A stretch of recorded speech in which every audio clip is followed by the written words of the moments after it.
Hello, race fans! Who's ready for the most prestigious Grand Prix of the year? This year will be the 82nd running of the Monaco Grand Prix. Now set your alarms, order a McGriddle, and pour yourself another warm cup of coffee as we get fancy once again this year. I hope you're ready for the most exhilarating qualifying session of the year and a race that's as thrilling as watching paint dry as we crown a winner in Monte Carlo. I'll explain this event, the prestige, and introduce you to this year's starting grid competing for the glory come race day. This is your Hater's Guide to the Monaco Grand Prix. The Monaco Grand Prix is the most prestigious race on the Formula One calendar, making up 1/3 of the motorsport's Triple Crown.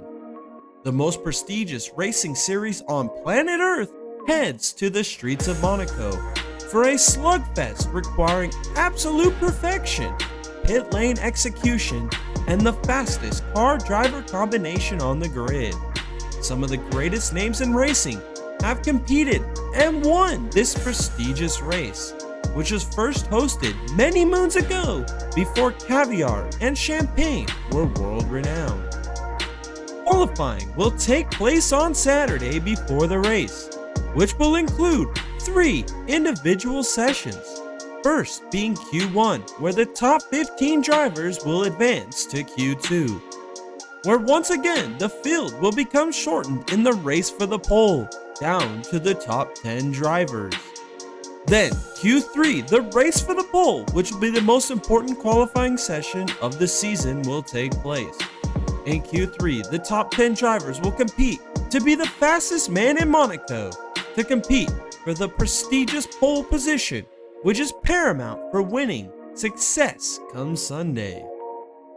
Now that I've explained the event and the format, it's time to meet this year's starting grid for the Monaco Grand Prix.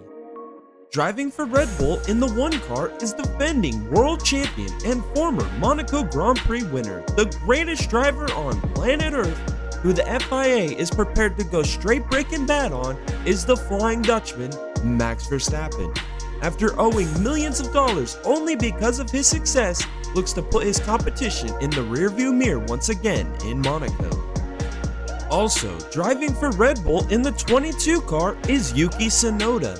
The cursed driver who occupies the second Red Bull car looks to actually find his way to the checkered flag, whether it be by fate or accident. Can he accomplish this goal come race day?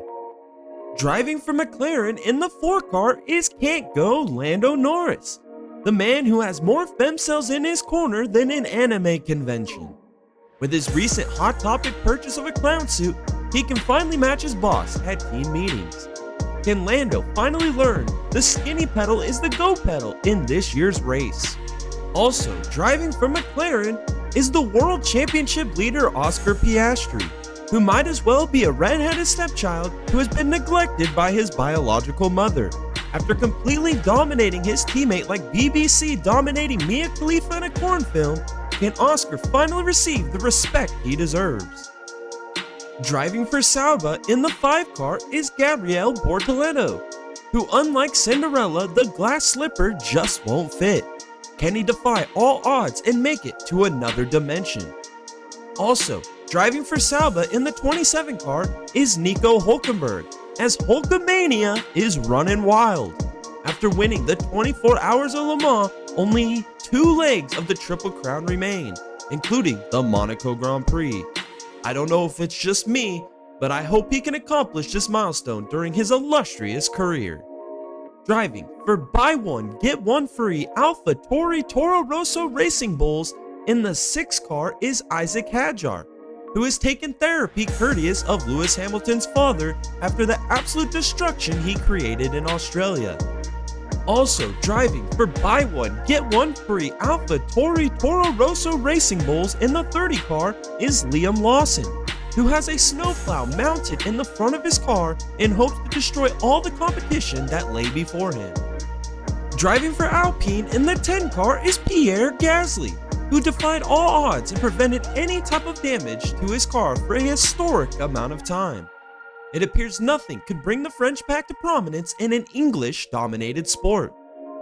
Lastly, driving for Alpine in the 43 car is Franco Colapinto, who looks to be the best fill-in replacement driver of all time. With all odds stacked against him, he hopes to find pace quick before he gets the good old departure only the French people could deliver. Driving for Mercedes in the 12 car is young phenom Kimi Antonelli, who has shown the incredible talent he possesses. Can he shock the world and bring Mercedes back to victory lane on the streets of Monaco? Lastly, driving for Mercedes in the 63 car is most likely the greatest B driver in the history of Formula 1, George Russell. The most unlikely driver to ever win a major Grand Prix in F1 looks to shock the world with an upset win for the ages. Can Jorge do it? Driving for Aston Martin in the 14 car is former winner Fernando Alonso, who looks to bring himself back into relevance. The driver who doesn't age and may race up into his 80s looks to rekindle success from years past. Lastly, driving for Aston Martin in the 18 car is Lance Stroll, whose name fits in perfectly because he drives like a granny on a Sunday cruise after Mass. Can he somehow light a firecracker under his ass and find some speed come race day? Driving for Ferrari in the 16 car is defending race winner Charles Leclerc, who will have to put on an absolute masterclass that only his team could mess up. Watching Ferrari compete is like entering the Olympics as a drunk Alabama Bama man trying to claim gold in any event that requires athletic ability. Also, driving for Ferrari in the 44 car is all-time wins leader and 7-time champion Lewis Hamilton. Can the Lulu fans who abandoned him like the moldy cheese that sits in the back of everyone's refrigerator after his winning ways have come to a close? Can he harness the ability to win once again? Driving for Williams in the 23 car is Alex Albon, who has a back made of steel as he carries Williams from the depths further down than the Titanic in the Atlantic Ocean. Can he win a Grand Prix? Yet, one of this magnitude here in 2025. Also, driving for Williams in the 55 car is Carlos Sainz. One of the best drivers on the grid took a downgrade to Williams, who was more lost than an astronaut floating through space as they look to win the biggest race on the calendar. With the almighty luck of the new Pope, can he find himself on the top of the podium come race day? Driving for Haas in the 30 car is former podium driver at Monaco, Esteban Ocon, as he looks to rekindle some Monaco magic or just run over a teammate once again for the memes that will soon follow. Lastly, driving for Haas in the 87 car is the Bear, Oliver Bearman, who will attempt his first Monaco Grand Prix. Can the British driver, who will have the entire FIA staff on his side, find the luck required to navigate to victory? Now that I've introduced you to this year's Monaco Grand Prix starting grid, leave in the comments below your favorites and dark horses in this year's 82nd running of the Monaco Grand Prix. This 78-lap battle requires not only the fastest car, but luck only the racing gods can provide.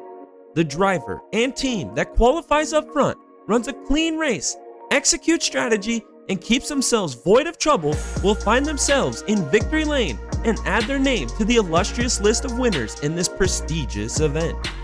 Now, if you enjoyed this video, I implore you to click the subscribe button and turn on notifications to stay up to date for more great motorsports related content. Make sure to tune in on race day for our watch party as we sit back, relax, and enjoy this year's Monaco Grand Prix. From everyone at the Dega Boys YouTube channel, we thank you for watching, and we'll catch y'all in the next one. Unless you want to see more, there's a video right there for you to watch, and also our most recent weekly podcast episode. Now that you're still hanging around, you might as well just click one of those videos. I know you want to. Blah, blah, blah, blah, blah.